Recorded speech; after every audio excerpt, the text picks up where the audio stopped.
You killed her, didn't you, Reynolds? Why don't you just admit it? I didn't do it, Commissioner Weston. I wouldn't kill my own wife. I've told you 100 times I wasn't there when it happened. Commissioner, mind if I ask Mr. Reynolds a few questions? Go right ahead, Lamont. That's why I asked you and Miss Lane down here, to see if you had any ideas. Lamont usually has, Commissioner. Jim, when did you last see your wife? Alive. I've been over it so many times. I left Elsie at 7:30 last evening. I went to Philadelphia, was there about 40 minutes, and caught the train back. I was back here in town at 10 o'clock. And his wife was killed at about 8:30, according to the medical examiner. Isn't that right, Lamont? Yes. He has got a good alibi, hasn't he, Weston? If he was really in Philadelphia. Sure, if only he can't prove it. Look, I went to Philadelphia to my parents' home on Eastview Drive. I opened the safe, and I took out the Bleeding Heart ruby, the brooch I'd promised Elsie. Prove it, son, prove it. Where's the ruby brooch? It's gone. Ha! Just like the knife you killed her with. Somebody took the ruby, stole it from my coat pocket. Who? How could anyone have known you'd had it? I took it out on the train to look at it. I didn't think anyone was watching me. You don't believe me, do you? Frankly, no. Check the family safe, why don't you? You'll find the ruby brooch is gone. That wouldn't prove you were there, or that you were there last night. But if he could prove he was on the 8:30 train, then... If. We've checked that crew on that train a million times. Nobody remembers seeing him. How could they? He's a quiet man. He probably didn't talk to anyone. There's one person who probably remembers him. Who, Lamont? The thief, Margot. The person who stole the ruby brooch. Oh, come now, Lamont. Don't tell me that you're taken in by that fantastic story. I'm not sure, Weston, but I'm not quite ready to reject it either. Mind if Miss Lane and I check it a little further? Go right ahead. Have a good time. But if you come out with anything, I'll eat my hat. Higgins, take the prisoner back. Mr. Cranston. Huh? I beg your pardon. I'm Roger Small. Oh, yes, you're Mr. Reynolds' best friend.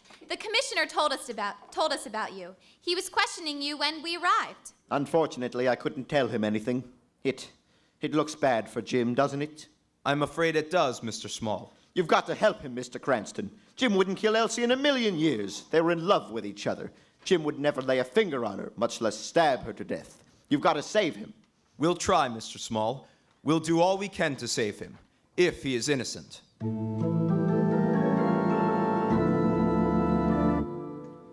No, Aunt Hazel, I won't go back to that college, ever. You've got to, Mary. I promised your mother you'd be taken care of and educated properly. Please, Aunt Hazel, don't send me back. I'll run away again. I can't stand it, I tell you. Why, Mary? They drive me crazy. They persecute me. They say I steal things. But I don't. The dean didn't say anything about that. Mary, have you been having that trouble again? I never steal things, Auntie. You know that. I find them. Nice, shiny things. Pretty things. Here, Auntie, look at this. This lovely piece of red glass. Mary, that looks like a ruby. Oh, no, it couldn't be. I found it on the train. I mean, a man gave it to me. He wouldn't be likely to give me anything valuable, now would he? You've got to give it back, Mary. You've got to find that man and give it back. No, I won't. It's mine, and no one can take it away from me. You hear? You mustn't tell anyone about this, Auntie, not anyone ever. I'm going to put it in my box with all my other lovely little trinkets.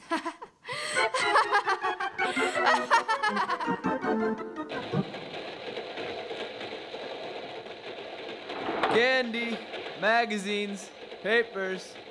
What do you read, folks? Papers, candy. Come back here, Bill. Lamont, don't you think we've questioned him enough? I don't think so, Margot. I think he's holding out on us. What is it now, mister? Look, Bill, I know I've been badgering you quite a bit since we got on the train, but... I'll say you have. I'll be glad when this trip's over. You worked this same train, the 8:30 from Philadelphia, the other night, didn't you? That's right. I work it every night. But you don't remember the fellow whose picture I showed you. So what? I see thousands of guys every day. Maybe they buy a chocolate bar, maybe they don't. So what? I don't take their fingerprints.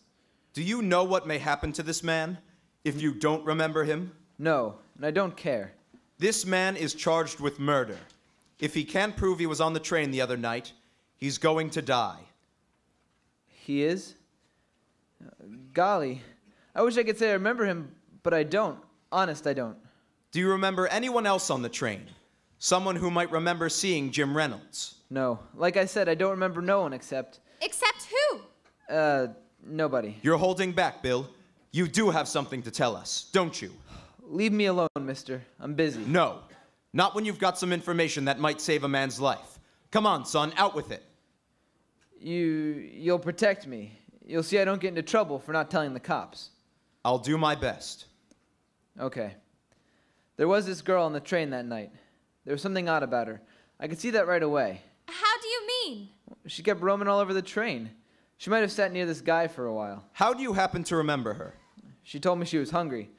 Said she was running away from school. She traded me a compact for a sandwich. What? A compact? I think it's pretty valuable. I guess maybe I shouldn't have taken it, but... Have you got it with you? Yeah. Here it is. Don't let the conductor see it. It is valuable. More valuable than you think, Margot. It's got the crest of a school on it. Let me see, Hawthorne College? Why, that's a very exclusive school just outside the city, Lamont. We're going to look that school up, Margot, and have a little talk with the dean.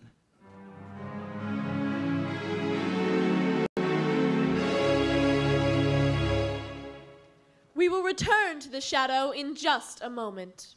There are thousands of families living around snowbound Buffalo today who are as snug as a bug in a rug thanks to blue coal. You've read how the whole city of Buffalo has been literally snowed in. In that entire area, business practically came to a standstill for several days. But those families who laid in their supply of blue coal kept comfortable. The icy, biting winter blowing outdoors made no difference to them. These storms were reported to be coming eastward, so take a tip and get ready. Put in a supply of blue coal tomorrow. It is the most economical fuel that you can use. Furnaces, parlor stoves, and cooking ranges in New England were designed to use anthracite, and blue coal is America's finest anthracite. Blue coal is mined by the Glen Olden Coal Company and is especially prepared for home use. Every carload of blue coal is laboratory tested for purity and sizing before shipment from the mines. Blue coal burns steadily and evenly, sending a full supply of heat to the living quarters of your home, even in the most severe weather. Get set for winter tomorrow by ordering blue coal. You'll find the name of your nearest blue coal dealer in the Where to Buy It section of your telephone directory under the name Blue Coal.